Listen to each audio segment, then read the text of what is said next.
Muito bem, meus amigos. Então a gente vai começar o nosso ano letivo, que é muito mais o nosso ano de troca de ideias, deixando essa nossa primeira semana com temas livres, para a gente poder retomar aqui o nosso raciocínio, porque muitas vezes a gente se afasta um pouco dos estudos, dos trabalhos, muitas casas espíritas em férias, né? Quando a gente, para a gente que gosta de fazer aquela leitura rotineira, né? Mas aí com família em casa, com viagens, aquela coisa toda, a gente acaba dispersando um pouquinho. Então a gente vai trazendo alguns temas, alguns assuntos assim para nos envolvermos, né? E por isso esperamos que ela esteja bem, viu, Vana? Que tenha sido só um susto mesmo, tá? Que ela se recupere rapidinho para voltar ao ritmo normal, né? Manda um beijo para ela, por nós, tá? Então tá bom, né? Então a gente faz, né? Retoma esse nosso ritmo, esse nosso estudo. Eu vou comentando aqui o que vocês quiserem colocar na área de texto, vocês vão trazendo aí que eu vou comentando, né? Durante esses dias, essas 2 semanas de recesso que nós tivemos, né, eu tive a oportunidade de fazer algumas pesquisas, mexer em algum material que eu tinha por aqui também, participar de alguns eventos, né? E aí então fui pescando algumas ideias para a gente poder conversar durante essa semana. Ontem, por exemplo, bom dia pessoal que chegou. Ontem, por exemplo, nós tivemos um congresso na Paraíba, congresso muito legal, por sinal, que foi o nome certo dele. Deixa eu pegar aqui.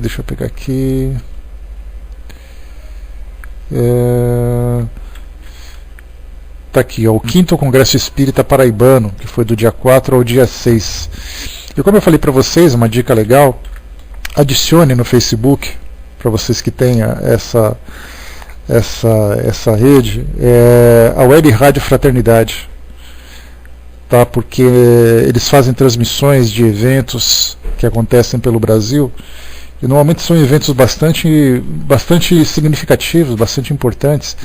Eles estão presentes nesses eventos, fazem transmissão pelo próprio site deles também, e vocês adicionando a Web Rádio Fraternidade, vocês acompanham tudo aquilo que eles vão divulgando e vão informando, porque é muito legal. Para quem nunca participou de um congresso espírita, é um evento em que muito mais do que o conteúdo que é transmitido nesses eventos, é o contato com pessoas que pensam da mesma forma, pessoas que professam a mesma crença, a mesma fé, buscam os mesmos ideais, os mesmos propósitos, e a gente fica envolvido num clima de fraternidade muito profundo, e a gente sai quase que flutuando num evento como esse, né? Eu tive a oportunidade de participar de um congresso, né, talvez tenha sido o maior que eu já tenha participado, que foi a comemoração dos 150 anos do Livro dos Espíritos, que aconteceu aqui em São Paulo. Aconteceu no Brasil todo, na verdade, mas aqui em São Paulo, que é onde eu moro, foi em 2007, né, que naturalmente em 1857, quando foi o lançamento do Livro dos Espíritos, e nós tivemos ali aproximadamente 4.000 pessoas participando desse evento, né, aqui no Centro de Exposições Imigrantes, em São Paulo. Então, eu passei o dia todo lá, né, são 2 dias, né, mas eu participei, aliás, na verdade um dia só, né, participei do dia todo. Chegamos lá por volta das 7h30 da manhã, saímos de lá às 8h30, quase 9 horas, com várias oficinas, com biblioteca, com troca de ideias e tudo mais. E é uma experiência muito gratificante, né, não apenas da gente ter o contato, como eu disse para vocês, com os palestrantes, com as pessoas que a gente normalmente ouve nos áudios, assiste em vídeos, vê na televisão e tudo mais, mas a gente consegue estar presente com as pessoas ali. Não é aquela questão da tietagem, mas a gente vivenciar mesmo aquele momento.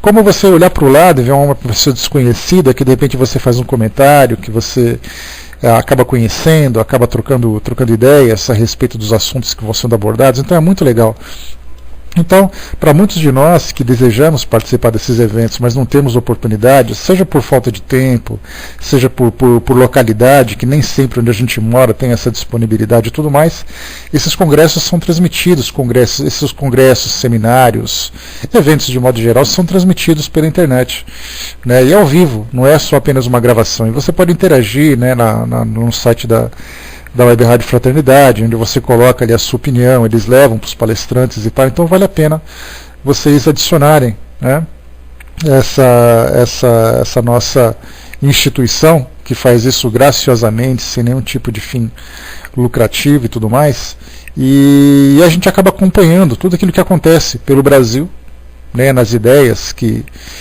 nas novas ideias que vão chegando para nós, acompanhando os novos palestrantes e tudo mais, né? Mas enfim, né? Bom dia, Zé, bom dia, Gilda. Mas enfim, Ricardo, bom dia. Enfim, ontem então nós tivemos terminando, né, esse 5º Congresso Espírita da Paraíba. E uma das palestras que eu achei muito bacana foi a do Divaldo Franco, né? Como eu disse para vocês, eu acho muito legal as palestras do Divaldo. Eu não gosto muito quando ele traz aquelas ideias que são um pouco decoradas, né, para contar uma história, coisa parecida. Eu gosto muito quando ele começa a contar suas experiências pessoais, porque aí então aparece essa história mais descontraída, mais divertida e tal. E ontem, das 9h30 da manhã até meio-dia, ele falava era um seminário que ele estava fazendo, ele falava sobre mediunidade, desafios e bênçãos, né? Aí só o tema mediunidade já me chamou a atenção. Eu gosto muito, tanto o Raul Teixeira também, né? Aliás, o Raul ele trouxe uma mensagem para nós de fim de ano, né? Eu divulguei para vocês no Facebook. Então, ele falava com uma certa dificuldade e tudo mais, né? Tentava, naquela ânsia de falar demais, mas infelizmente não conseguia, né? Isso gerava uma certa expectativa sobre ele, né? Mas aí mostra que ele tá muito bem, né? Então, tanto no caso dele, né, Vana, como do Raul também, eles costumavam, né, ou costumam trabalhar dessa forma. Então eles vão fazer na palestra, muitas vezes se exaltam e tudo mais, acaba ficando um pouco chato. Mas de repente quando eles param e começam a falar sobre as experiências dele, aí a palestra para mim vira um show, né, porque é isso que eu acho muito legal.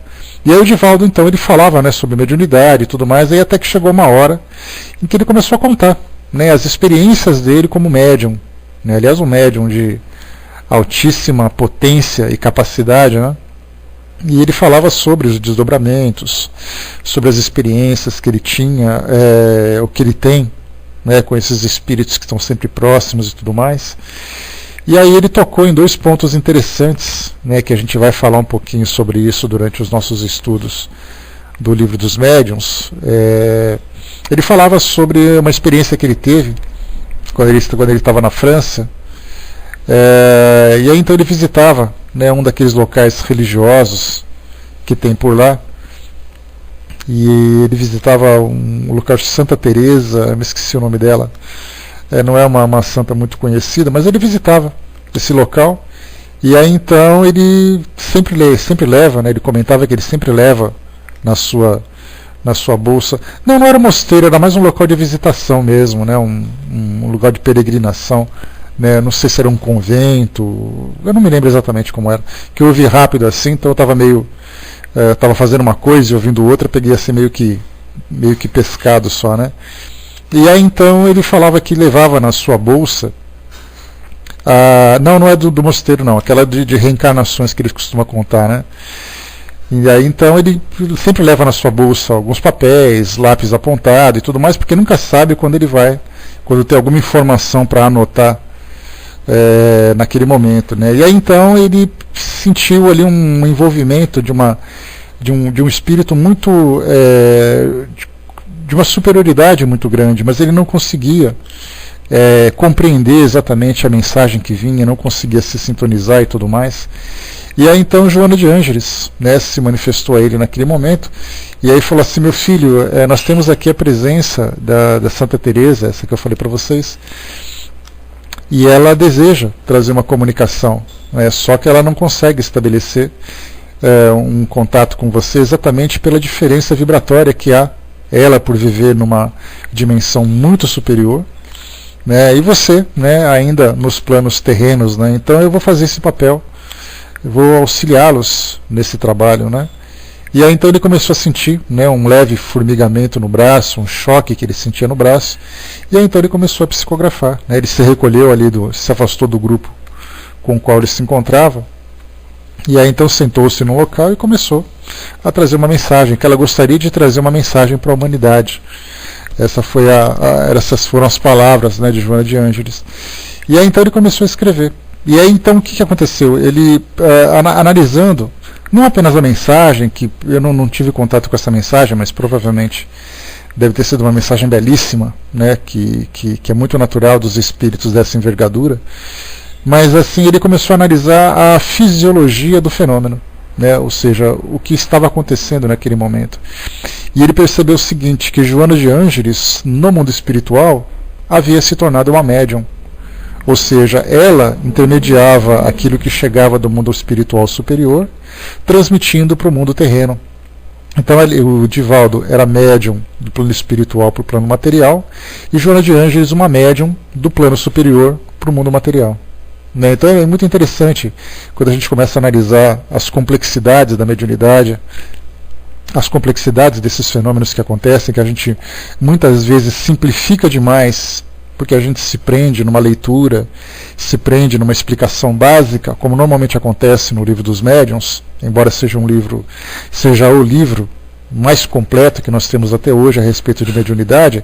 Ele traz para nós os princípios básicos da mediunidade. Né? Isso exatamente, no livro Libertação de André Luiz temos também o mesmo tipo de situação, e, né, e várias outras também. E aí então nós temos informações básicas sobre o fenômeno, né? Nós temos ali algumas poucas páginas, e é isso que eu sempre falo para vocês. Muitas vezes a gente, estudando as obras básicas, como o próprio nome diz, obras básicas, né, que essa foi uma terminologia trazida, se não me engano, pela Federação Espírita Brasileira, que até classificou as cinco obras, né, de Allan Kardec, essas 5 principais obras, como sendo as obras básicas, a codificação espírita, né, o código espírita, né, o Livro dos Espíritos, o Livro dos Médiuns, Evangelho segundo o Espiritismo, o Céu e o Inferno, o livro A Gênese. E aí então eles classificaram, e nós acabamos adotando, né, e quase que inconscientemente, quase que sendo doutrinados, adotamos também esse mesmo tipo de pensamento. Só que a gente lembra sempre que, né, temos ali Revista Espírita, a gente já chegou a falar sobre isso também, né, temos as revistas espíritas, temos outras obras de Allan Kardec que traz informações profundas, traz experiências que ele observou, que ele vivenciou. E isso mostra que, além desses 5 livros que nós estudamos, existem muito mais informações que muitas vezes nem o próprio Kardec acabou abordando também. Exatamente porque, dentro da sua realidade, ele conseguiu pegar tudo aquilo que era possível de ser observado, né? Mas fora do seu universo, porque dá a impressão, para aqueles que estudam de uma forma muito simplista a codificação, de que tudo que era possível de se observar no universo aconteceu em Paris, onde Kardec estava. Aquilo que acontecia na Ásia, na África, na América, aquilo que acontecia no plano espiritual, longe daquela região, isso tudo não precisava ser abordado, porque a França já era o suficiente para descrever para todos nós tudo aquilo que era possível de ser observado. E não era, né? A gente lembra sempre que o que Kardec trouxe para nós foi exatamente aquilo que ele teve condições de observar, que ele teve condições de analisar durante aquele período que ele estudou de 14 anos para elaborar a codificação. A gente lembra que ele começou a estudar por volta de 1854, 1855, quando passaram-se 2 anos, ele publicou o primeiro livro dos Espíritos, em 57, né? Quando foi em 69, ele desencarnou. Então nós temos ali, de publicações, de 57 a 69, são 12 anos. Então 12 anos, Kardec ficando na região da França, visitando alguns países próximos, como a Bélgica, que ele relata ali na Revista Espírita, né, mas que se encontra muito bem condensado no livro Viagem Espírita, de 1862, e outras viagens. Então nós temos ali algumas poucos contatos fora da França que Kardec teve, algumas cartas que ele teve a oportunidade de trocar com amigos, com conhecidos, até mesmo com desconhecidos, como aconteceu aqui no Brasil, né? Ele trocou algumas cartas com centros espíritas de Salvador, do Rio de Janeiro também. Então nós temos ali tanta coisa, além daquilo que Kardec teve a oportunidade de ver, que a gente acaba simplificando um fenômeno, eventos ou uma doutrina que é muito mais profunda e muito mais complexa do que nós imaginamos. Né? Armando colocou, devemos tomar cuidado com o que vem de novo, pois se essas novidades não tiver base, né, na doutrina espírita, se torna mistificação, como tem muito médium e espíritos que são consideradas, né, mas não passam de pseudo-sábios. Né? Então, se podemos ler de tudo, né, então, se podemos lermos de tudo, né, se não lermos a doutrina. O interessante assim, é sempre a gente ter essa visão de abrangência. Né? Nós não podemos, por uma questão de preconceito, deixar de estudar determinadas informações, determinados trabalhos que são publicados. Ao mesmo tempo, nós não podemos ser simplistas demais, reduzindo a nossa visão em apenas algumas obras. Então a gente tem que ter essa visão de estudantes, de alunos. Né? Para quem estuda, por exemplo, um curso técnico, para quem faz uma universidade e tudo mais, muitas vezes eu sempre gosto de estimular isso para os meus alunos quando a gente começa a fazer algum tipo de trabalho. É exatamente isso. Olha, se você está fazendo um curso, não fica esperando apenas o momento da aula para você estudar. Não fica esperando quando as suas férias acabarem, você começar a mexer nos seus apostilas, nos seus livros, nos artigos que você fez isso, nas pesquisas que você pode fazer. Você tem que se interessar pela sua profissão o tempo todo, para acabar sempre assimilando mais informações, aprofundar mais o seu conhecimento, ampliar mais a sua visão em torno daquele assunto, em torno daquela especialidade, porque do contrário você vai ficar sempre preso naquilo ali. Na hora que você tiver que colocar em prática, você só vai conseguir colocar em prática aquilo que você estudou na sala de aula. Aquilo que você poderia ter aprendido fora dali, você não aprendeu. Então é o que acontece nos centros espíritas. Né? As pessoas falam assim, mas eu estudo a codificação, né? eu faço estudo das obras básicas. Aí pergunta, e como é que é seu estudo? A gente vai uma vez por semana, na sexta-feira, durante 1 hora. Tá, aí nos outros dias da semana, nos outros horários, você lê alguma coisa, você estuda alguma coisa, você pesquisa? Não, eu deixo só para estudar no centro espírita. É mais ou menos o que acontece de modo geral nos estudos que a gente faz. A gente se esquece que muito mais do que seguidores de uma filosofia, seguidores de uma doutrina espiritualista, nós somos estudantes. E todo bom estudante tem a iniciativa de ampliar o seu conhecimento através dessas pesquisas. Então a gente vê que esse comentário que Divaldo Franco trouxe para nós, né, a gente pode imaginar, por exemplo, Divaldo, Ivone do Amaral, Chico Xavier, Raul Teixeira e tantos médiuns que tem por aí. Imaginemos assim os tipos de experiências que eles vivenciaram naquilo que eles não trouxeram para nós em publicações, ou que eles só comentaram assim en passant, né, nas suas palestras, nos seus seminários e tudo mais, né, em alguns artigos que eles escreveram. O tanto de coisa nova que tem para a gente aprender, que infelizmente a gente acaba ficando preso apenas naquilo ali. Basta a gente pegar o livro dos médiuns, por exemplo, que a gente vem estudando, e imaginar assim, vamos falar sobre médium vidente. Quantas páginas Allan Kardec fala de evidência no livro dos médiuns? Ele traz para nós ali algumas poucas páginas. Algumas vezes até ali, né, contando algumas histórias, pouquíssima coisa, apenas para trazer para nós uma ideia do que é o fenômeno. Mas na prática, esses fenômenos se tornam muito complexos, porque tem pessoas que têm graus de profundidade ou graus de abrangência das suas visões, tem momentos em que eles acabam vendo, essas visões acabam sendo somadas com outros tipos de sensações e percepções, aquilo que eles podem ver, o tipo de espírito com os quais eles se sintonizam. Então é muito complexo daquilo que vem da evidência, por exemplo. Da psicografia, então, nem fala. Né? Quando a gente fala de mediunidade de incorporação, que é aquela expressão que a gente utiliza, né? Bom dia, pessoal que chegou. É aquela expressão que a gente utiliza, mas é que, na verdade, ela acaba sendo quase que não classificada no livro dos médiuns. Né? Porque, na verdade, a gente tem a psicofonia, e psicofonia não significa necessariamente que o espírito vai utilizar o seu corpo para poder se expressar. Ele utiliza a sua voz apenas. Né? A psicografia, ele vai utilizar o seu braço, né? Seja através do movimento mecânico, seja através da intuição que te proporciona aquela informação. Mas e a incorporação propriamente dita? Como é que nós vamos classificar isso tudo? E aí nós temos ali os vários graus de incorporação, né? Que vamos utilizar esse nome que é o mais clássico, né, para nós compreendermos. Mas quantos e quantos médiums podem contar as sensações que têm? Alguns sentem arrepios, alguns sentem enjoos, alguns entram em estado de êxtase, em virtude do contato que tem com determinados espíritos, né? Em virtude da sua elevação e tudo mais. Por isso, então, a gente começa a observar que, nesse caso que eu contei para vocês, né? Deixa eu ver aqui, a voz espiritual é pneumatofonia. Pneumatofonia, Brás.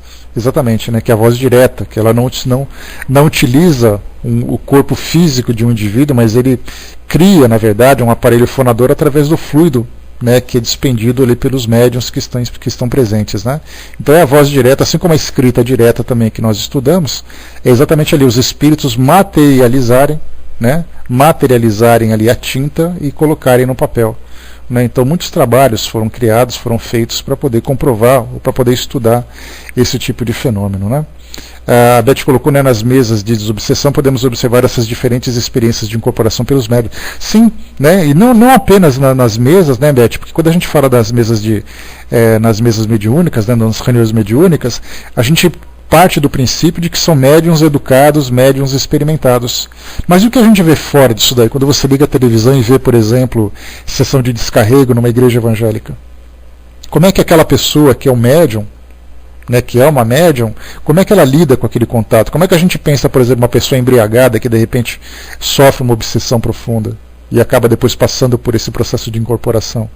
Então a gente pensa assim, não apenas naquilo que acontece dentro do ambiente espírita, mas naquilo que acontece na vida comum das pessoas, que era exatamente aquilo que Kardec abordava. Se nós pegarmos a Revista Espírita, por exemplo, ele traz para nós muitos relatos de pessoas que escrevem para ele relatando determinadas experiências, e ele acaba estudando, acaba sendo tema de estudo. Porque naquele momento a doutrina espírita estava em processo de elaboração, e as pessoas escreviam para ele porque ele era uma pessoa que estava falando daquele assunto.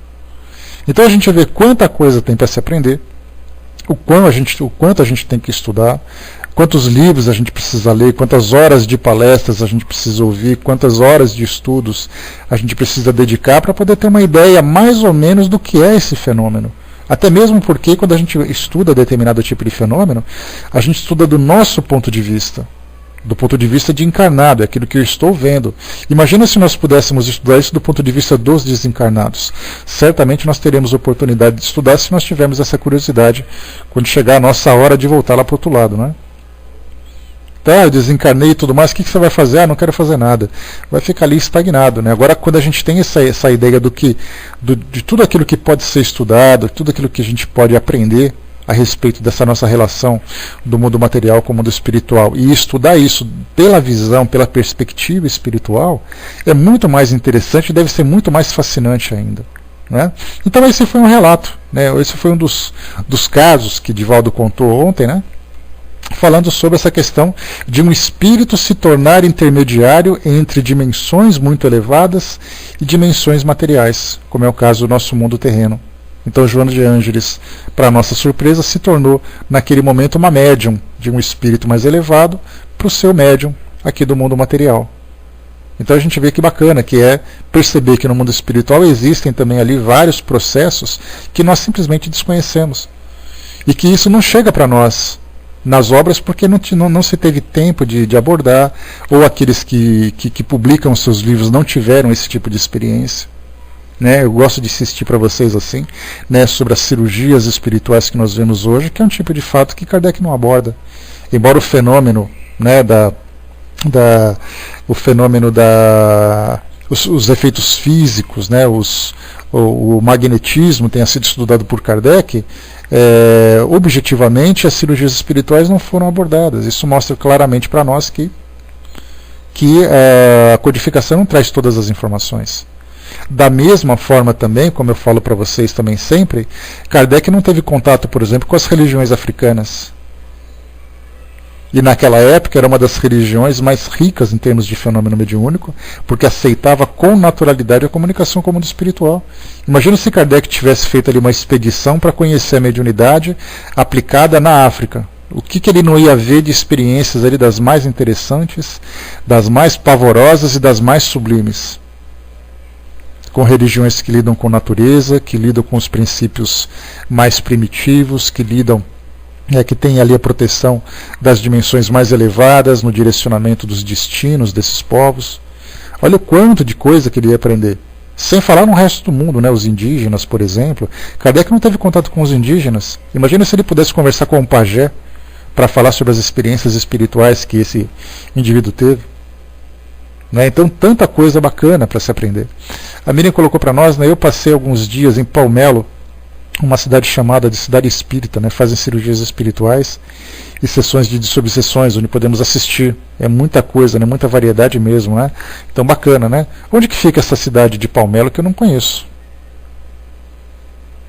Onde que é? Coloca para nós aí, por favor. Em Goiás? Aliás, Goiás ali se tornou tudo, né? Está centralizando ali tudo que existe de interessante. Eu vou pesquisar um pouco sobre isso que eu não conheço. Mas, de qualquer forma, esse é um detalhe. Né? Um outro fato também, é uma cidade específica, né? Grande Tino, pensei em você hoje, meu amigo. Grande abraço, bom te ver por aqui. Estava sumido, hein? E aí então, a Vaninha aqui dizendo, né? Quanto tempo que você não aparece também? É isso aí. Grande abraço.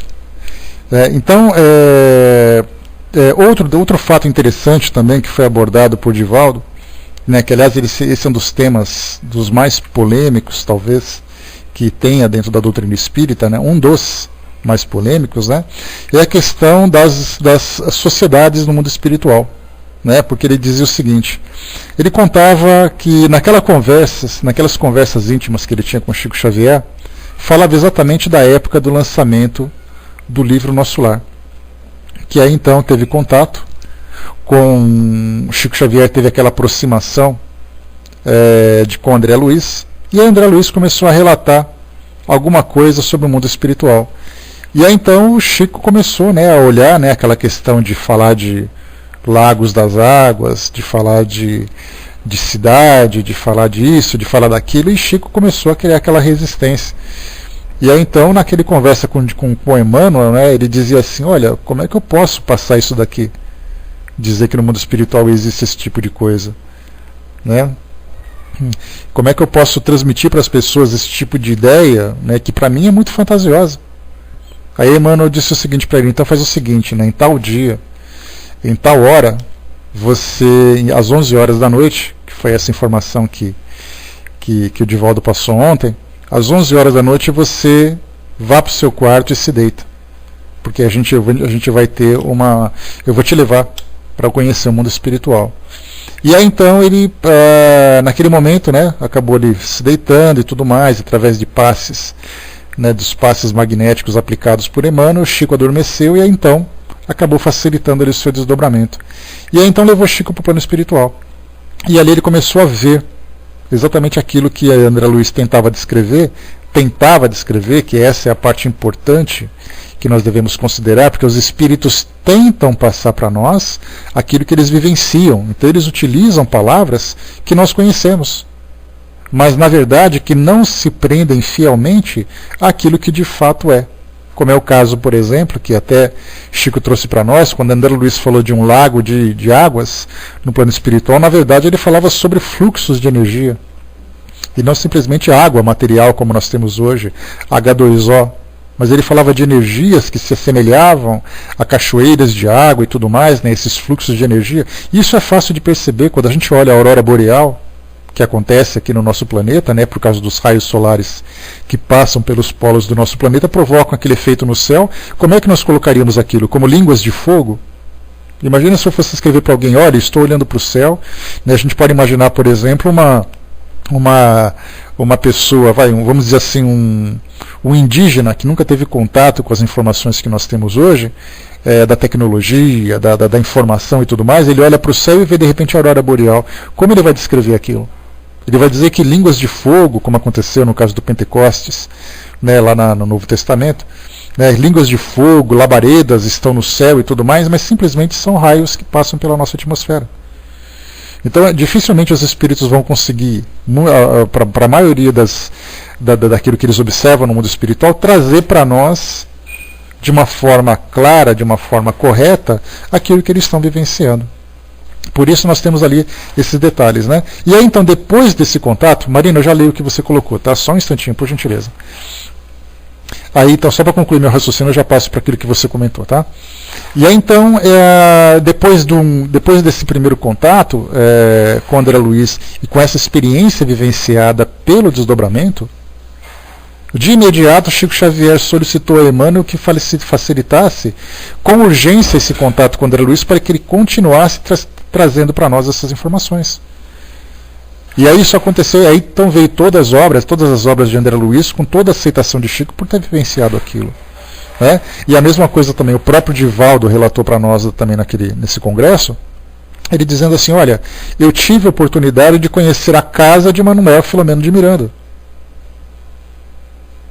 Aí, por que isso aconteceu? Exatamente pelo mesmo processo, o médium e a emancipação teve contato com essas estruturas. Então, muitas vezes a gente faz a leitura de uma obra como essa e a gente simplesmente recusa pelo fato do nosso raciocínio não ter condições de admitir essa possibilidade.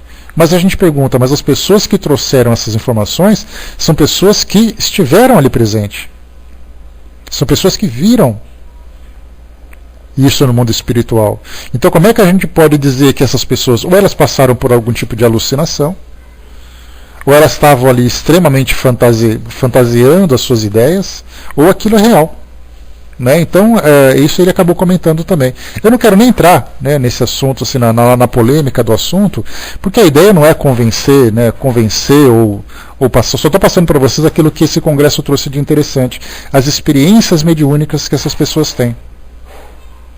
Relatos, por exemplo, que esses médiuns tiveram, olha, eu estive, né, naquele momento de emancipação, de desdobramento, eu vi aquelas pessoas sendo atendidas. Eu vi aqueles espíritos sendo carregados com macas. Naquele momento de um acidente de carro, naquele momento de um incêndio, naquele momento de uma tragédia. Eu vi os espíritos sendo socorridos por esses enfermeiros. Aí a gente de imediato fala, não é possível, não é possível. Mas não é questão de ser possível ou não é possível. A questão é, aquilo que ele está dizendo a verdade? Ou ele está criando algum tipo de fantasia? E aí a gente vê que o mundo espiritual também traz ali as suas complexidades que nós ainda não conseguimos compreender. E infelizmente Allan Kardec não teve a oportunidade de abordar com profundidade, porque ele faz citações sobre essa questão dessas cidades, na Revista Espírita nós temos isso. Voltaire fala, né, que eu estive no mundo espiritual e eu vi cidades que me deslumbraram, aquela coisa toda. Está na Revista Espírita. Então nós temos ali muitas informações que de certa forma, endossam aquilo que foi trazido por esses espíritos, claro que nessa linguagem. Inclusive nesse desdobramento que Chico Xavier teve, ele esteve inclusive naquele aeróbus, que é tema até de muito sarcasmo, de muita ironia, que infelizmente muitos colegas espirituais fazem, né, nos seus estudos, né, que utilizam essas informações assim, de uma forma jocosa, de uma forma pejorativa. Só que na verdade assim você pergunta, mas você já esteve no mundo espiritual em desdobramento? Não, nunca tive, eu não sou médium de desdobramento. Então como é que você pode dizer que não existe? Né, então vai trazendo assim para nós algumas informações que a gente pergunta, poxa, mas será que é isso mesmo? Será que não é? Claro que nem tudo aquilo que foi passado por Chico Xavier, né, ou por outros médiuns, eu aceito com facilidade, mas não é que eu recuse, eu não aceito, é diferente. Quando eu falo eu não aceito, quando eu falo assim eu recuso isso, significa que eu simplesmente me fechei aquela informação. Então quer dizer, eu não aceito ainda, né, porque minha cabeça ainda não consegue acompanhar essas ideias. Mas como eu falei para vocês, a grande dificuldade que os espíritos têm é exatamente de trazer para nós, na linguagem que nós utilizamos, aquilo que não tem ainda descrição. Como é que a gente vai descrever estruturas feitas com energia se nós só trabalhamos com matéria? Até mesmo para a gente descrever as energias ou elementos que nós ainda estamos descobrindo com a nossa ciência, a gente tem que criar expressões novas. Imagina descrever um mundo espiritual que é inteiramente novo para nós. Por isso eles fazem comparações. E é nessa linguagem de se utilizar comparações que acaba depois criando essa certa recusa. Né? A Marina colocou, bom dia Marina, né? Você não acha, né, que as obras de André Luiz Emmanuel entram em choque com a codificação? Aquele que eu coloquei para vocês agora há pouco. Né? Quando a gente fala sobre comparação entre obras, a gente lembra que quando Allan Kardec trouxe para nós as obras básicas, quando ele trouxe para nós os seus livros de um modo geral, A primeira ideia que se tinha era fazer uma apresentação do mundo espiritual que nós não conhecíamos, porque Kardec, a gente lembra sempre, bom dia pessoal que chegou, Kardec, ele era católico, família católica, estudou com Pestalozzi, que era protestante, então a sua visão do mundo espiritual, que provavelmente ele tinha muita resistência para aceitar muita coisa, aquela questão do céu, do inferno, de anjos e demônios, isso devia enlouquecer Kardec, porque fazia parte de uma doutrina que ele professava, mas que a sua razão não aceitava. Então, na verdade, ali, essa é uma opinião que eu tenho, ele estava a um passo para se tornar ateu. Exatamente porque a forma como as religiões traziam essas informações era de uma forma que ele não aceitava. Né? Até que teve contato com o mundo espiritual. Então, a preocupação que Allan Kardec teve foi apresentar para nós essa realidade do mundo espiritual, essa realidade que dizia muito mais respeito à existência do espírito do que onde eles ficavam. Essa era a preocupação. Porque não importa, não adianta você falar onde que o espírito fica se você não consegue trazer de uma forma clara, de uma forma objetiva, a própria existência desses seres. Então ele queria trazer para nós a continuidade da vida no mundo espiritual.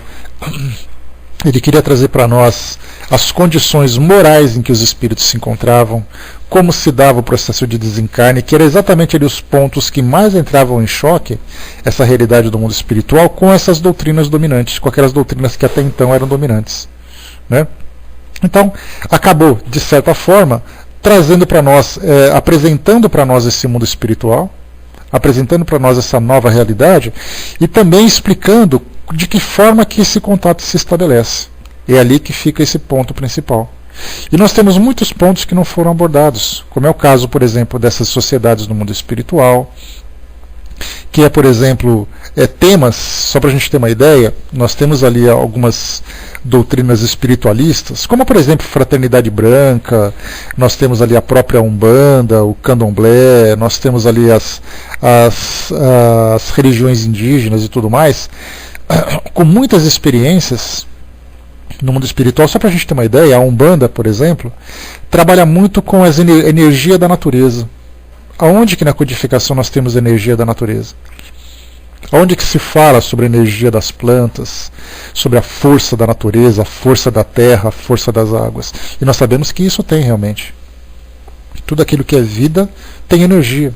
Tudo aquilo que tem dinamismo no nosso planeta, o nosso planeta em si é uma grande, digamos assim, uma grande bateria carregada com energias. Aonde que na doutrina espírita fala sobre isso?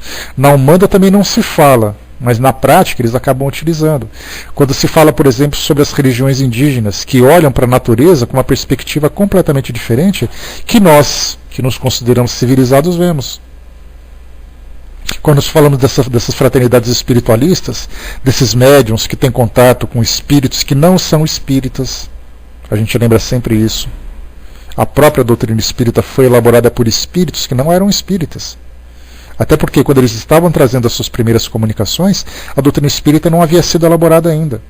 A maioria dos espíritos que conversavam com Kardec eram de origem católica. Basta a gente ver. Pega, por exemplo, ali o livro o Evangelho segundo o Espiritismo e vê as mensagens das instruções dos espíritos. Em cada capítulo. A maioria daqueles que aceitam se tornaram santos, eram aqueles que eram teólogos, eram filósofos que trabalhavam com a doutrina católica. Olha que interessante. Né? Então, muitos desses médiuns que fazem parte dessas doutrinas espiritualistas e tudo mais, falam de avatares, falam das profundezas das galáxias. Como é que a gente pode dizer que eles estão errados? Se na codificação, como eu falei para vocês, eu insisto muito nisso, Allan Kardec teve ali praticamente 14 anos para trazer informações do mundo espiritual. Em 14 anos, como é que a gente pode dizer que ele desvendou todos os mistérios do universo? Do universo, não é apenas do mundo espiritual. Então, muita coisa. Por isso, então, na pergunta que a Marina fez, por que existe esse choque? É exatamente porque Kardec trouxe para nós as informações básicas do mundo espiritual. E a partir dali, como ele próprio disse para nós, que a doutrina espírita ia evoluir. Essa evolução, e aí já é um ponto bastante interessante, porque ao mesmo tempo que nós temos ali revelações interessantes, nós temos também muita especulação e muita fantasia. Nós tivemos ali várias obras que chegaram para nós. né? Por isso, dessa forma que a gente fala.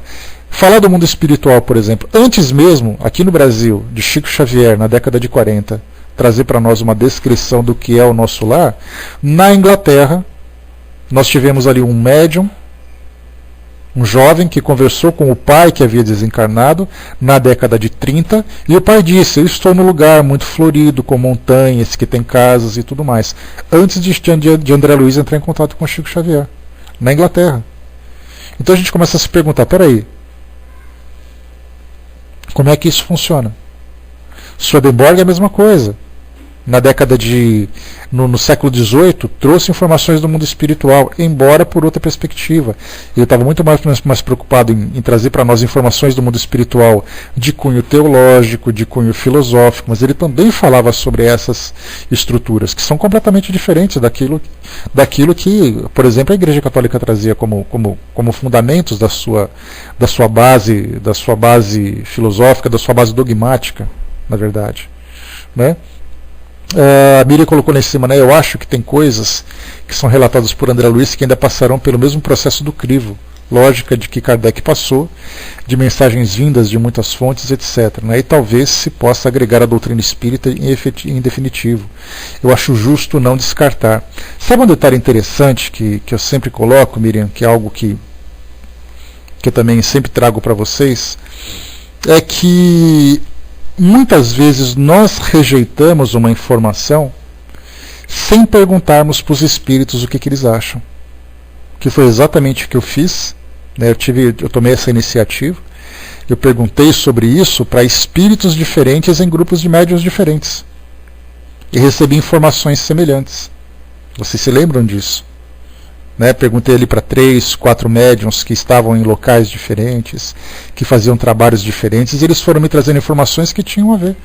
Então, na verdade, é assim, em vez de eu olhar para André Luiz e rejeitar aquilo que ele fala, eu vou a uma reunião mediúnica e pergunto para o espírito: escuta, onde você vive? Isso que está escrito aqui é verdade ou não é? Então, na verdade, se você quiser tirar a prova de alguma coisa que você está lendo, você tem que perguntar para alguém que possa te esclarecer. E não simplesmente formar grupos de encarnados e esse grupo de encarnados dizer assim: olha, nós não aceitamos. Aí você pergunta para esse grupo: mas vocês já perguntaram, vocês integrantes desse grupo, já perguntaram para algum espírito se isso que está nesse livro é verdade? Não, nem preciso. Isso aqui não é verdade, porque Kardec disse que não era. Kardec não disse que não era. Kardec simplesmente não disse. Se ele tivesse dito, ele teria, por exemplo, rejeitado a publicação que ele mesmo fez de Voltaire, quando Voltaire afirmou estar vendo cidades espirituais. Então, na verdade, a gente faz interpretações, a gente pega trechos. Esse é um problema que inclusive os próprios evangélicos acabam passando. Eles pegam trechos de determinados capítulos da Bíblia, aquela é uma simples frase de um versículo, e utilizam aquela frase como se fosse ali uma tese filosófica. Só que na verdade você tira ela do contexto. Você tem que analisar o contexto, por que aquela frase foi dita, respondendo a que pergunta objetivamente, para que você possa chegar a alguma conclusão. Porque do contrário, você vai simplesmente especular, como da mesma forma, o evangélico pega ela dizendo assim: porque o inimigo não sei o quê. Aí vai, então isso significa que o diabo existe. Só que, na verdade, se você analisar o contexto, não há afirmação. Tem uma ideia que está sendo transmitida dentro de uma figura de linguagem. Por isso é importante não apenas aceitarmos, mas também não recusarmos. Não aceitarmos com facilidade, mas não recusarmos com facilidade. Mas deixarmos a nossa mente aberta para as possibilidades e estudarmos, que essa é a principal parte. Nós somos estudantes, nós somos acadêmicos, mas muito mais do que isso, muito mais do que aprendizes, nós somos pesquisadores. E se você quer saber alguma coisa do mundo espiritual, pergunta para quem vive no mundo espiritual, não pergunta para encarnado não. Não adianta eu pegar, por exemplo, que deixa eu ver quem está fora do Brasil aqui. O Tino, né? Você está fora do Brasil, Tino? Se você está aqui no Brasil. Coloca para mim aí. Onde você está por esse mundo afora? Coloca para mim aí. Então, seria a mesma coisa, né? O Tino na Inglaterra, por exemplo, lá morando, bonitinho e tal. Aí eu quero saber, né? Só se ele está dormindo agora, né? Aí eu quero saber sobre a Inglaterra, por exemplo. Eu não pergunto para o Tino que mora na Inglaterra, eu pergunto para o meu vizinho aqui. Escuta, o que você acha da Inglaterra? Ah, eu acho a Inglaterra um lugar terrível. Você já foi na Inglaterra alguma vez? Não, nunca fui, mas só de ver na televisão eu já não gosto. É a mesma coisa que acontece com a gente aqui. Nós tiramos as nossas conclusões sobre o mundo espiritual sem estarmos no mundo espiritual. E não pelo nosso orgulho, pela nossa arrogância, a gente não se coloca naquela condição de humildade para perguntar para quem mora no mundo espiritual. A Sandra é a mesma coisa. Se eu quiser saber o que acontece na Itália, eu vou perguntar para quem mora lá, não vou perguntar para quem não mora. Simplesmente assim. Né? O Armando colocou, né, como Marlene Nobre, quando questionada sobre uma reunião que houve com os espíritos superiores para definir o destino da Terra, disse que não se podia duvidar, né? É uma questão de perguntar, principalmente quando se fala sobre destino, quando se fala sobre humanidade, essas coisas todas, não é um espírito que vai trazer essa revelação toda, não. A gente tem que pesquisar, se aprofundar e tudo mais. Esse é o trabalho que a gente tem. Nós somos investigadores do mundo espiritual. Aqueles que já nos precederam nesses estudos, aqueles que trouxeram publicações, aqueles que trouxeram para nós alguns artigos, algumas informações, nos deram direções. O meu papel é comprovar isso e não rejeitar isso. Então é exatamente isso que a gente acaba encontrando nesses conflitos de estudos. É o nosso método de estudar que está errado. Muitas vezes a gente faz da codificação um livro sagrado.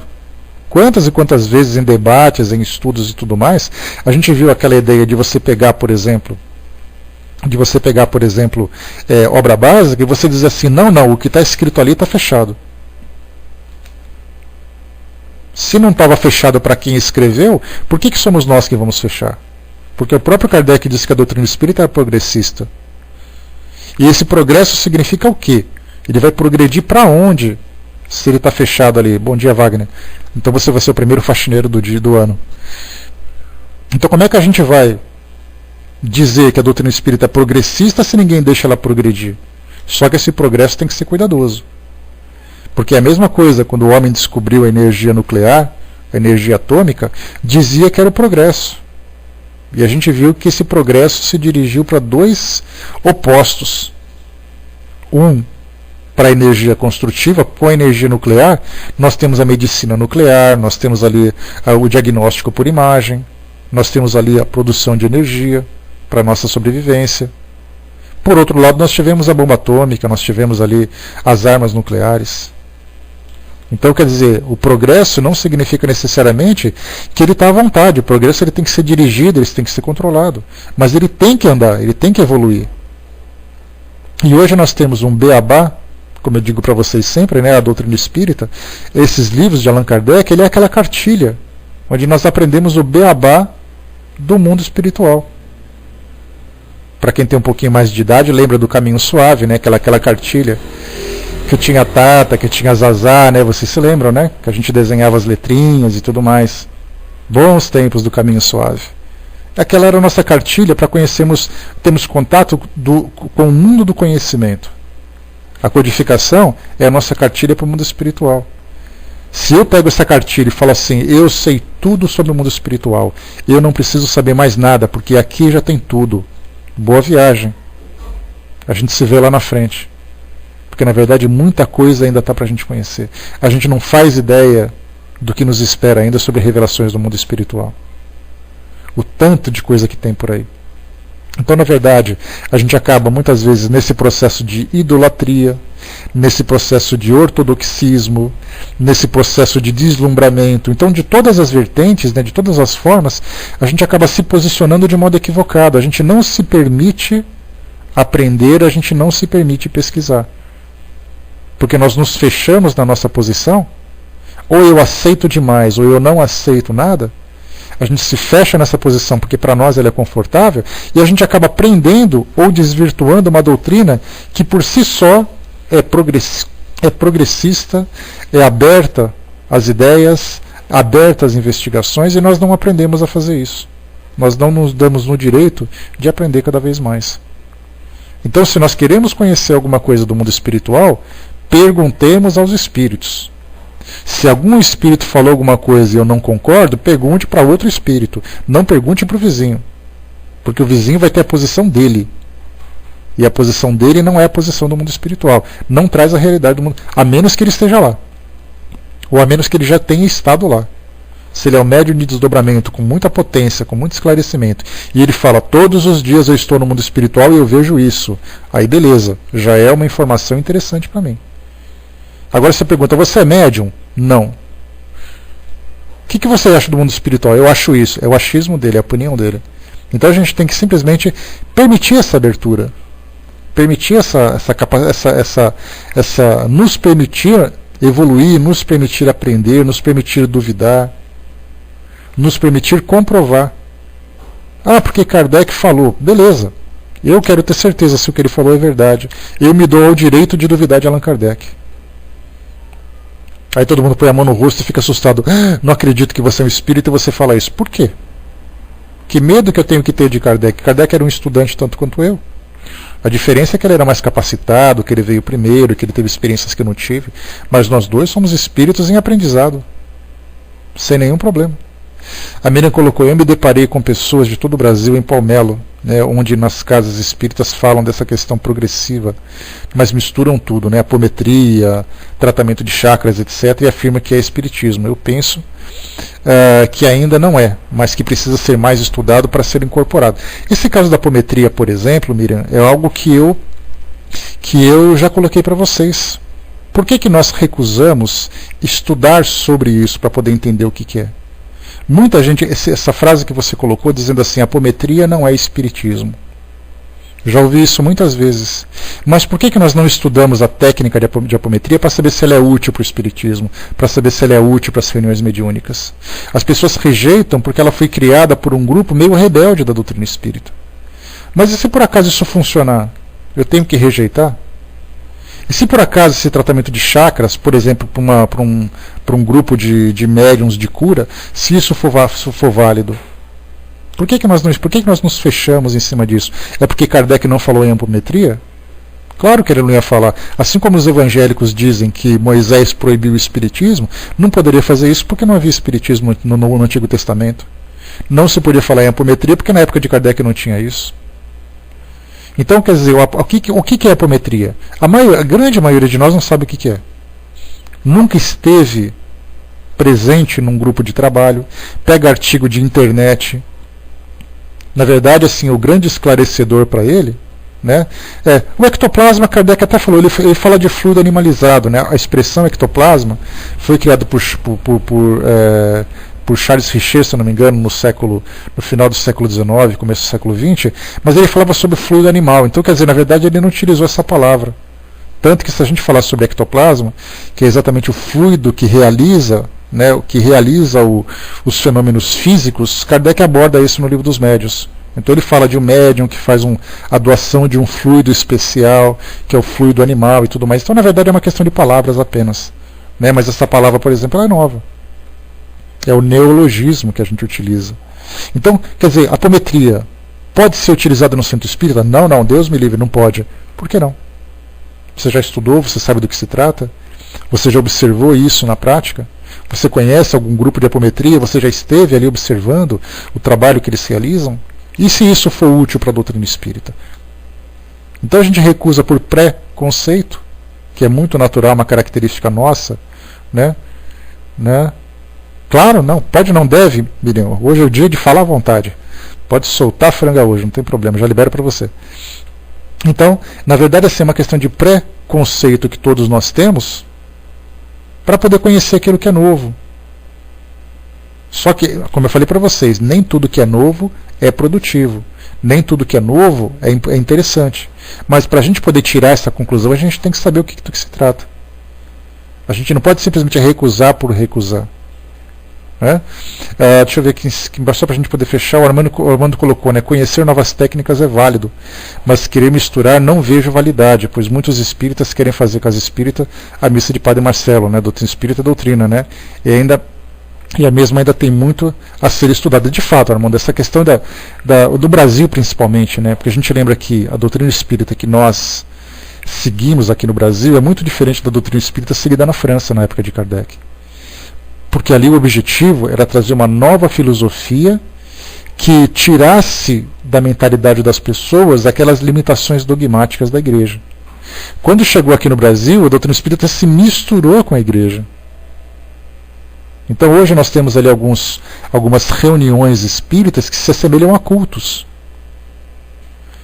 E para a gente ver, isso é muito difícil. Isso não é dizer assim que isso foi ruim, isso foi prejudicial. Isso é natural, que novas ideias se mesclem com aquilo que é local, com aquilo que é de fácil aceitação para as pessoas. Dificilmente você vai conseguir mudar a mentalidade de um país. O Brasil é considerado o maior país católico do mundo. Hoje já está muito misturado com os evangélicos e tal, mas na época que chegou aqui no começo do século, final do século XVIII, no século XIX, começo do século XX e tudo mais, quando ele começou a se firmar aqui no Brasil, a doutrina católica ela era imperativa. Nem os evangélicos tinham oportunidade aqui. Então as pessoas foram conhecendo novas ideias, foram estudando coisas novas, lendo coisas novas, e é natural que haja essa mescla. Mas o importante é o quê? Que nós observemos sempre que a doutrina espírita é uma doutrina de estudo. Ela é necessária para a nossa transformação interior, é necessária para a revelação do mundo espiritual, mas ela deve ser estudada. Nós não podemos fazer das palestras de uma casa espírita uma reunião religiosa. Porque é o que acontece. As pessoas sentam ali nas cadeirinhas de plástico, né? Muitas vezes aquelas cadeirinhas que dão uma dor nas costas infernal, não é? Então você senta ali naquela cadeirinha de plástico, fica ouvindo a palestra durante uma hora, levanta e vai embora, só falta você receber a hóstia. Muitas pessoas saem decepcionadas porque não teve ali a hóstia. E muitas pessoas saem de reuniões espíritas fazendo o sinal da cruz. Eu já falei para vocês, isso não é errado, tudo mais, é a forma de pensar das pessoas, que isso vai mudando. Água benta também é a mesma coisa, pega água fluidificada é como se fosse água benta. Então isso é natural que as pessoas façam essa mistura, mas isso depois vai se transformando. Fotos, imagens, práticas, rituais. Então na verdade essa mistura que a doutrina espírita acabou sofrendo foi exatamente pela força das circunstâncias, pela força do ambiente. Já na França, por exemplo, o contexto era completamente diferente. Nós não podemos comparar o Brasil do século XIX, que era altamente, profundamente influenciado pela Igreja Católica, com a França do século XIX, que acabava de sair do Iluminismo, onde a filosofia, o racionalismo, o positivismo, que eram doutrinas que estavam imperando ali. Talvez por isso até, essa é uma opinião minha, naturalmente, eu não li em lugar nenhum, tá? E ninguém falou isso também. Talvez por isso até a doutrina espírita não tenha dado certo na França. Porque ela não conseguiu se misturar com aquilo que já existia. Ela estava tentando quebrar uma barreira, né, que aliás o próprio positivismo, o ateísmo, muitas vezes tentava quebrar a força religiosa e espiritual das pessoas e acabou não dando certo. Essa é uma opinião que eu tenho, meu querido Elcio. Bom dia. Aqui no Brasil não, aqui quando você chegou falando do mundo espiritual, já encontrou na mente das pessoas essa ideia do mundo espiritual, embora fantasiada, embora limitada pelos dogmas, pelas crenças. Na França não, na França era uma coisa nova, completamente diferente. E aí? Acabou não dando certo. Vou passar para a nossa amiga Miriam, né, que vai trazer para nós um comentário interessante sobre Palmelo, né, uma experiência que deve ser bem legal. E a gente volta em seguida com você então, Miriam. Vamos lá, beijos.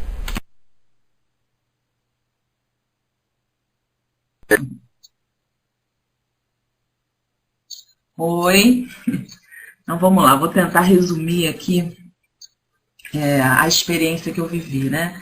Eu nem tinha conhecimento de Palmelo. Meu pai, que é espírita também, já fez tratamento lá. Ele também conheceu por acaso, né, Palmelo, que fica em Goiás, perto de Caldas Novas, e ele foi fazer um tempo atrás, ele foi fazer uma cirurgia espiritual lá, né? Então, você tem um processo lá em que você passa por uma sessão de raio-x.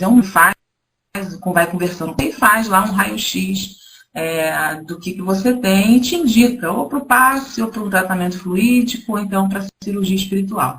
E a cidade, na verdade, ela é considerada uma cidade, é chamada de cidade espírita, porque ela foi construída em torno da casa espírita. Então, assim, é 24 horas, né? É o tempo inteiro. Assim, os médiuns que trabalham na casa, é o dono da padaria, é o dono da farmácia, né? Então você está o tempo todo ali Tem as obras assistenciais também, tem uma escola espírita, enfim. É um tratamento assim, de 24 horas. Você tem as pousadas, que são autorizadas a receber aqueles que vão fazer os tratamentos, né? Então, a gente ficou numa pousada em frente à casa espírita, aí dava o horário, tem uma programação, né? Aí você atravessa a hora do evangelho. Aí a gente ia lá, pegava o chinelinho, atravessava, ia lá na casa espírita para a hora do evangelho. Ah, agora é hora da aula de médiuns. Aí a aula de médiuns, ele passa lá um slide com uma parte teórica, e depois tem o desenvolvimento da mediunidade. O grupo lá dos alunos, das pessoas que estão desenvolvendo a mediunidade, passa o médium lá, dá um passe e começa lá estimula as pessoas, né, a soltarem aquela vibração, enfim. E tem as sessões de desobsessão. E você pode ficar assistindo aquilo tudo. E tem a parte da cirurgia espiritual, enfim. E eles têm um momento lá que eles chamam de passe magnético, corrente magnética, né? Em que um grupo de médiuns, eles andam pelas ruas e vão passando pelas pousadas onde ficam as pessoas que estão em tratamento. Lá tem um dispensário, que é uma área onde tem idosos com problemas mentais, então lá também tem um salão onde tem reunião pública. E eles vão passando pela rua e vão parando nesses lugares e vão fazendo os passes. Então eles fazem o tratamento de quem está deitado lá na cama fazendo o tratamento, e vai dando passe em quem está lá, né? E às vezes acontece, assim, eu tive, num desses passes que eu fui, teve lá um espírito que se manifestou, enfim, eu, Miriam, né, já participo, já conheço a doutrina desde pequena, mas eu nunca tive a oportunidade de ver essa questão da mediunidade. Eu nunca participei de sessão mediúnica, de nada, nunca trabalhei com isso, né? Então, assim, eu fui até, confesso que fui por uma certa curiosidade, porque eu queria ver de perto aquela coisa, né, acontecendo. Mas não com uma curiosidade fútil, né? Eu tentei fazer, eu fui bem assim, de um olho fechado, um olho aberto, observando bastante, né, sem tentar, assim, realmente me desprender justamente do que o André falou, desse preconceito que a gente tem, né, de fazer, porque o que foge do padrão da casa espírita que nós participamos, a gente acaba julgando que é errado. Então, assim, na casa espírita onde eu frequento, o passe é tranquilo, é calmo, né? E aí eu participando lá, eu vi, né, a pessoa dando passe, se tremendo toda, fazendo aquela coisa toda. E eu falei, não, vamos respirar fundo, né? Eu saí de lá com a minha cabeça totalmente bagunçada, totalmente. Eu ainda estou processando ainda, né? Cheguei ontem, ainda estou processando, porque realmente assim, é muita informação. A gente precisa ficar centrado, né? Mas a gente também precisa ficar aberto. E aí, realmente, eu conversando com outras pessoas que estavam na pousada, gente do Brasil inteiro, gente que vem de outros países para fazer os tratamentos, e a gente vai percebendo como cada um, né, trabalha dentro das casas espíritas. Então, foge do padrão da casa que eu frequento, aí eu já começo a criticar, né? Mas a gente não ouve. E aí teve uma hora que eu bati boca com uma lá, né? Porque ela ficou falando, todo mundo que acredita em reencarnação é espírita. Eu falei, não, peraí. E aí eu levei um cutucão, falei, não, deixa, não adianta, gente, não é pra gente discutir, né? Vamos aprender, a gente não tem humildade, a verdade é essa, nós não somos humildes para aprender com as pessoas, né? Então, realmente lá é um trabalho gratuito, né? Quem você fica nas pousadas, você paga uma diária ínfima para você poder ficar lá, porque quando você faz a cirurgia espiritual, você fica 10 dias lá, que é como se fosse uma cirurgia mesmo, ficar lá de graça, enfim. Tem um site, que é www.palmelo.com.br, você tem um dia da psicografia, né, que você vai lá, bota o nome ou pede orientação. Eu passei pelo raio-x e eu morrendo de medo, né? Eu falei, meu Deus, esse homem vai me ver, vai ver que tá tudo podre, né? Vai começar a ver lá que tá tudo errado. Meu pai, né? Um amigo meu e a esposa do meu pai. Todo mundo recebeu o passe. A Miriam recebeu uma lista, que nem deu quase no papel, de tudo que estava errado lá, né? Um monte de problema, no rim, na coluna, na garganta, e me indicaram a cirurgia espiritual, né? Eu falei, bom, aí eu crente que eu ia lá só tomar um passezinho, né? O médico chegou lá e viu tudo que estava, um monte de coisa errada, né? Então a gente vai aprendendo a ser mais humilde mesmo, né? A ver esse mundo que tem, o que a espiritualidade tem. E tem muito médium lá, vidente, né? Então, na praça, conversando, os médiuns começaram a falar: estamos vendo fulano de tal, Eurípides, não sei quem, e você fica meio ressabiado, né? Porque às vezes as pessoas também são fanáticas, assim, você percebe que às vezes as pessoas se empolgam um pouco, né? E aí você fica assim, pô, será mesmo? Tá vendo Eurípides aqui, tá vendo Bezerra de Menezes, tá vendo? Eu não tô vendo nada, né? E um dos meninos que tinham lá, que o garoto era médio vidente, com 15 anos de idade, ele não conseguia ver um determinado espírito lá, e ele segurou o espírito. Um outro médium vidente falou: você segura na minha mão que você vai passar a ver. E ele segurou e enxergou e ficou lá relatando o que estava vendo. Eu não via nada, né? Só via as pessoas encarnadas. Eu também não sinto muita coisa, assim, eu não vejo. Né? Então a gente vai começando a quebrar, mas realmente a gente tem que ter esse critério, né? Mas é uma experiência boa, gente. Olha, eu aconselho, né, a visitar. Lá eles são muito focados na questão do fenômeno, né, mas tem estudo da doutrina, tem o estudo sistemático da doutrina, tem toda a programação. Essa semana está tendo a Semana Espírita em Palmelo, então tem várias palestras, né, se fala muito, lê-se muito lá o Evangelho, enfim, mas tem os estudos também, né? Só que as pessoas precisam de cura, às vezes as pessoas precisam de cura naquele momento. E numa segunda etapa, né, cuida do efeito, depois é que vai cuidar da causa. E realmente a gente precisa baixar um pouquinho aí, ficar mais aberto. Eu aprendi isso lá, né? Então, assim, eu acho que é uma boa opção, quem puder ir, é longe pra caramba, mas é uma experiência inesquecível. Né? Então é só entrar no site lá que tem todas as informações e vale a pena. Era isso que eu queria compartilhar com vocês. Liberando, Zé.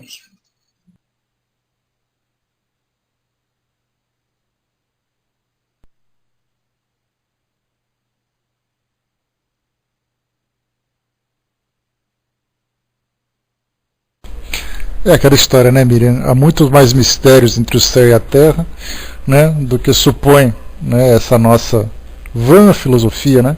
Então, quando Shakespeare trouxe para nós essa ideia, ele é exatamente daquilo que se trata, né? Quando a gente vê Palmelo, por exemplo, por aquilo que você descreveu, quando a gente pega, por exemplo, em Abadiânia, quando a gente pega Vale do Amanhecer, quando a gente pega outros grupos espiritualistas que tem pelo mundo afora, a gente vê coisas que a gente pode não concordar pela forma como ela se dá. Mas dentro de cada filosofia nós temos ali fenômenos que são reais. O Armando colocou um detalhe interessante quando a gente fala que nem tudo aquilo que é mediunidade é espiritismo. Na verdade, a doutrina espírita não dita uma forma da prática, ela dita normas de segurança. E são essas normas de segurança que fazem da doutrina espírita aquilo que a gente pode colocar assim como ponto de referência das práticas. Ela não diz para você assim, você não pode falar com esse espírito, ou você não pode falar daquele jeito, você não pode falar naquele lugar. Ela diz assim, se você fizer isso, você corre o risco disso, disso, disso. Se você tratar daquela forma, você pode passar por essa e aquela experiência. Então, na verdade, a doutrina espírita traz para nós normas de segurança, mas ela não reduz para nós, ela não limita a forma como nós vivenciamos a doutrina. Então, se você pegar, por exemplo, daquilo que eles fazem nesse local, né, em Palmelo que você colocou, ou no Vale do Amanhecer, e começa a conversar com os médiums que tem ali, a gente começa a perceber que a forma como eles praticam a doutrina espírita os expõe a misticismo, os expõe a fantasias. Que se eles seguirem essas normas de segurança, mesmo nesses locais, eles não precisam sair de lá. Eles não precisam deixar de ser aquilo que eles são, de fazer aquilo que eles fazem. Mas se eles fizerem de uma forma mais segura, como acontece hoje, por exemplo, nos centros de Umbanda. Quantos centros de Umbanda estão hoje estudando o livro dos médiuns? São muitos.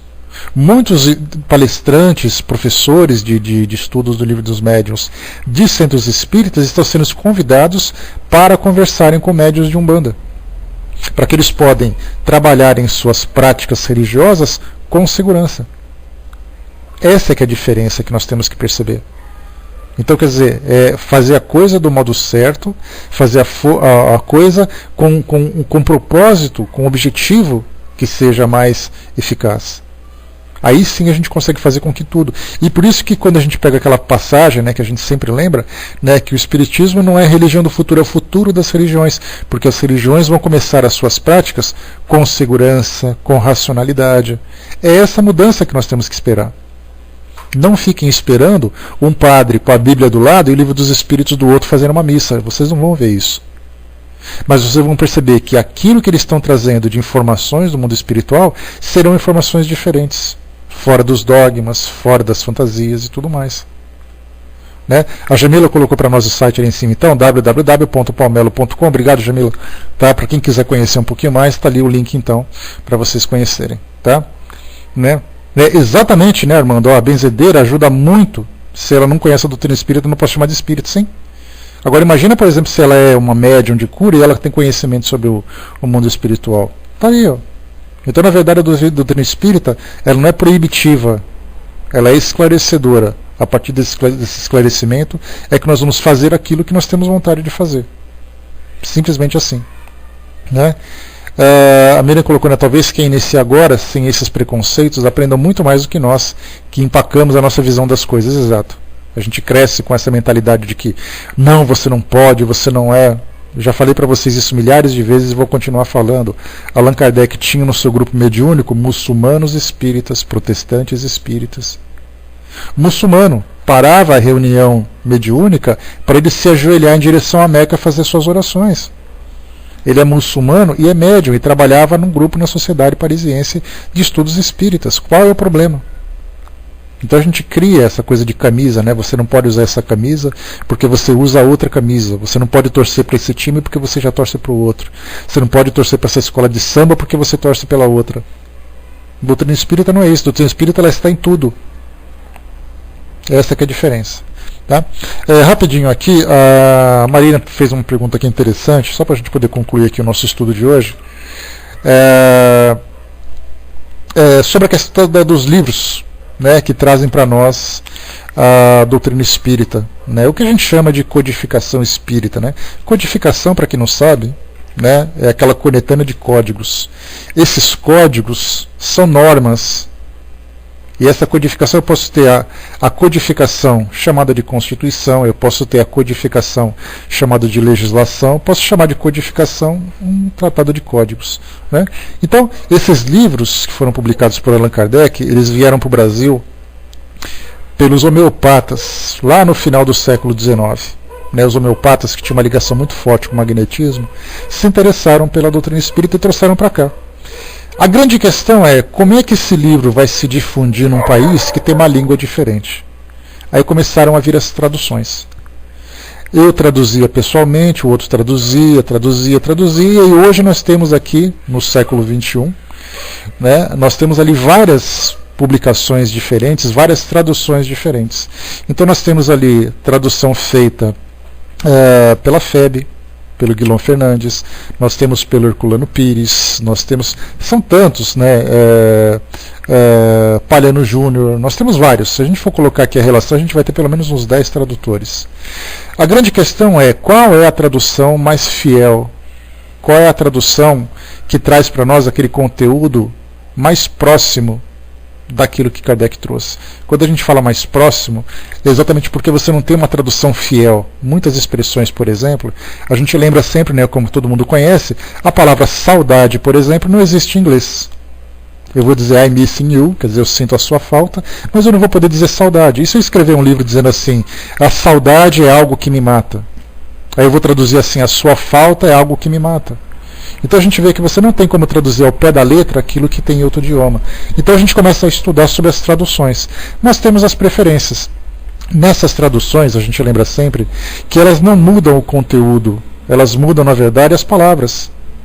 Algumas vezes a gente pega... Tem uma proposta, eu já falei para vocês, de um rapaz que me escreveu, que a proposta dele era fazer uma tradução do Livro dos Espíritos, por exemplo, do século XXI. O que significa isso? Só para vocês terem uma ideia, quando eu digo para você assim, penas e gozos futuros, essa palavra gozos para nós hoje tem uma conotação muito negativa, muito ligada à sexualidade, muito ligada ao orgasmo. Quando eu falo para você assim, vamos gozar a vida, Muitas pessoas coçam a orelha, se sentem desconfortáveis e tal, porque essa palavra naquela época era uma palavra absolutamente normal.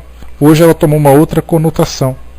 Então essa tradução desse rapaz era mudar aquela linguagem antiga que se utilizava. Quando a gente lê o Livro dos Espíritos, muitas vezes eu tenho que ter dicionário do lado, para poder entender que palavra que é aquela, porque eu não conheço aquela palavra. Ou muitas vezes a forma de se expressar é uma forma muito antiga, muito antiquada. Se eu pegar um livro que foi escrito por Monteiro Lobato, lá na década de 30, sobre o Sítio do Pica-Pau Amarelo, por exemplo, eu vou ler ali aquela linguagem que ele utilizava, muito diferente da linguagem da literatura atual hoje, da literatura juvenil e infantil dos tempos atuais. Então essas traduções servem para facilitar a nossa vida, mas quanto mais antigas elas são, para quem gosta de ler, por exemplo, Manuel Filomeno de Miranda, não consegue ler os livros dele sem ter o dicionário do lado. Podem ter certeza, se você ler Manuel de Filomeno de Miranda e não precisar transcrever ou traduzir uma palavra, é porque você é um gênio da linguística. E são obras excelentes em termos de conteúdo doutrinário, né, em termos de conteúdo de estudo. Né? Então, quer dizer, as traduções acabam facilitando a nossa vida, mas muitas vezes ela corre o risco de mudar um sentido, como é o caso que acontece com a Bíblia. A Bíblia nós temos aqui no Brasil mais de 50 traduções, sei lá quantas são. Tanto que tem uma Bíblia que diz assim que Moisés proibiu o espiritismo, como eu falei para vocês há pouco. Como é que ele poderia proibir o espiritismo se a palavra espiritismo foi criada no século XIX? Né? Então, na verdade é assim, né? Quando a gente tem, né, são 26 a Vânia colocou, sei lá, Vânia, alguma coisa assim. Né? Então, na verdade é assim, quando a gente começa a pegar as traduções, a gente tem que pegar aquela tradução que é mais fiel ao original. Na minha opinião, a melhor que tem é a do Herculano Pires. Mas, aqui na nossa sala, nós já estudamos também sobre Guilherme Fernandes, que é da Federação Espírita. E, na verdade, eu tenho preferência, porque eu tenho esse livro aqui. Mas eu tenho o Livro dos Espíritos aqui comigo, eu tenho com quatro tradutores diferentes. Algumas vezes eu leio aquilo que Herculano Pires fala, se me deixa na dúvida, eu corro, pego da FEB e faço uma comparação. Pego, por exemplo, da editora Mundo Maior, né, que tem a da Leike também, que tem. Eu tenho a da editora, deixa eu ver aqui, da editora IDE também que eu tenho. Então eu tenho várias traduções. Então, na verdade, quando a gente fala sobre a melhor tradução, é aquela que te traz melhor entendimento. Na dúvida, faça uma comparação. Algumas vezes nós temos ali algumas que têm um preconceito, tem uma rigidez muito grande, dizendo não leia isso. Leia. Se você achar que não é legal, se você te deixar alguma dúvida, faça uma comparação, porque na verdade elas mudam as palavras, que algumas vezes pode dar um sentido diferente, mas ela não muda o conteúdo. Elas tentam ser fiéis o máximo possível. Tanto que nós temos, logo no próprio livro da FEB, que Guilherme Fernandes foi elogiado por Rui Barbosa pela sua capacidade, pelo seu grande conhecimento linguístico. Então como é que você pode dizer que ele não é bom? De repente alguma interpretação que ele tenha feito para uma palavra que não é adequada tenha mudado um pouco do sentido, mas certamente não foi intencional. Então, na verdade, é assim, os livros todos são bons. Né? A gente é uma questão de preferência. Então, aqui na nossa sala a gente estuda Herculano Pires, inclusive a gente pega até tem um site muito interessante. Eu tenho aqui em casa os livros da FEB, também tenho da Leike, tenho da Mundo Maior. Então, na verdade, é assim, é uma questão de preferência. Tá? Mas não tem problema não, Marino, aquilo que você comprou, tá? Os livros são muito bons, a revista espírita toda que eu tenho também é da FEB, tudo aquilo que eu trago é da FEB, tá? Os livros de Allan Kardec que eu compro, todos são publicados pela FEB também, tá? Então é só uma questão de preferência, né? Porque o livro está aqui, se eu tivesse o livro da FEB fácil, também estudaria ele sem nenhum tipo de preconceito. É que o site que a gente utiliza é a tradução do Herculano Pires e eu tenho o livro do Herculano Pires aqui em casa. Tá, mas os livros são ótimos, não tem nenhum problema. E essa questão do rustanguismo, naquele começo da fundação da FEB, era uma questão de princípios que ele estava. Hoje não tem mais essa preocupação. Hoje a FEB, por exemplo, a FEB é rustanguista. Não, a FEB é uma orientadora da grande maioria dos centros espíritas daqui do Brasil.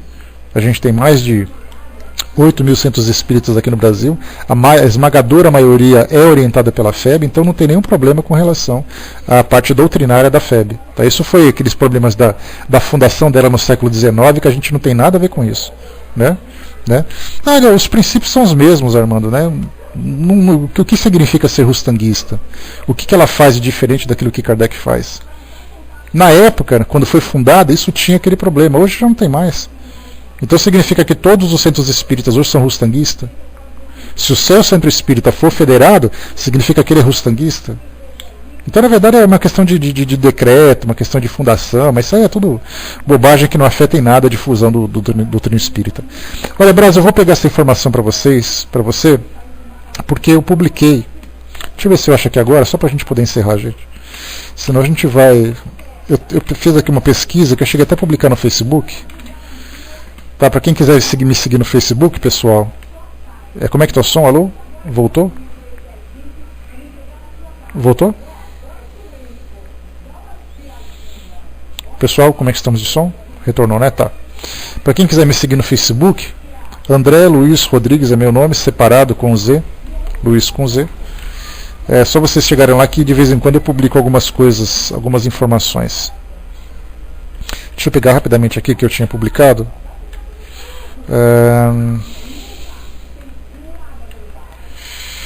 Só um instantinho, só um instantinho.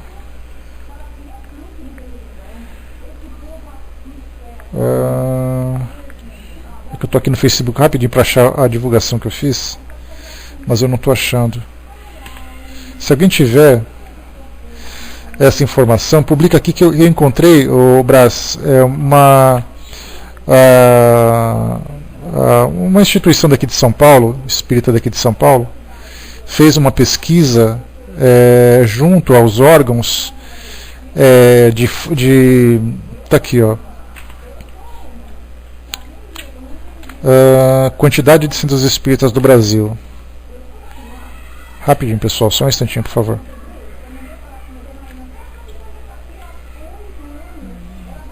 O CELD, por exemplo, Armando, o Brás, o CELD não é federado. Tá? O CELD, o Leon Denis lá do Rio de Janeiro, que é uma instituição altamente conceituada no Brasil todo, né, e até fora do Brasil também, ela não é federada. Tá?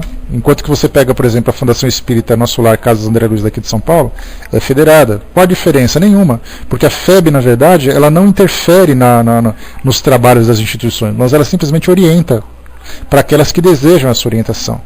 Tá? Então essa é a diferença. Então tá aqui, ó, as informações que chegam para nós é que...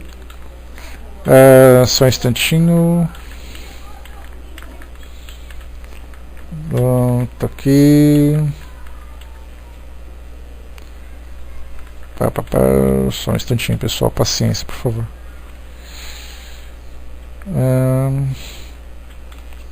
Eles trazem aqui algumas orientações.